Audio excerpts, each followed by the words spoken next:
আপনার প্রিয় মানুষকে যে পাইছে তারই একটা লাইন। সে অনেক লাকি, বিকজ আমার প্রিয় মানুষটা আমি এত করে চেয়ে পাইনি, বাট সে না চেয়েতে পেয়ে গেছে। চলেন এই ভিডিওর কমেন্টগুলো দেখে আসি, প্রিয়জনকে হারা কতটা কষ্টকর। সাদিয়া লিখছেন, প্রিয় মানুষটা সবার ভাগ্যে থাকে না। আসলে মানুষ যা চায় তা পায় না, যা চায় না তাই পায়। আসলে এগুলো ভাগ্যের ব্যাপার, হয়তো আল্লাহ আপনার ভাগ্যে আরও ভালো কিছু লিখে রাখছেন। সুমু লিখছেন, কেউ চাইয়া পায়, আবার কেউ না চাইতে পাওয়া যায়। আসলে এটাও ভাগ্য না, সবার কপালে সব কিছু জুটে না। আরেক ভাই লিখছেন, সিগারেট দ্বারা ধর্ষিত প্রত্যেকটি ঠোঁটের পিছনে একটি মায়াবতীর হাত রয়েছে।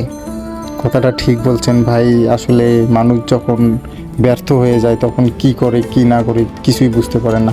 মেঘ বালিকা লিখছেন, বাস্তবতা অনেক কঠিন রে ভাই। আসলে বাস্তবতা অনেক কঠিন। এক ভাই লিখছেন, খুব ভালোবাসি আমি তারে, 3 দিন ধরে কথা হয় না, আমার দম বন্ধ লাগে, ঘুমাতে পারছি না। ভাই কি বলবো, আমি ভাষা হেরে ফেলছি যে আসলে যে মানুষ কতটা কষ্ট পায় একটা মেয়ের কারণে, অথচ অপরিচিত একটা মেয়ে।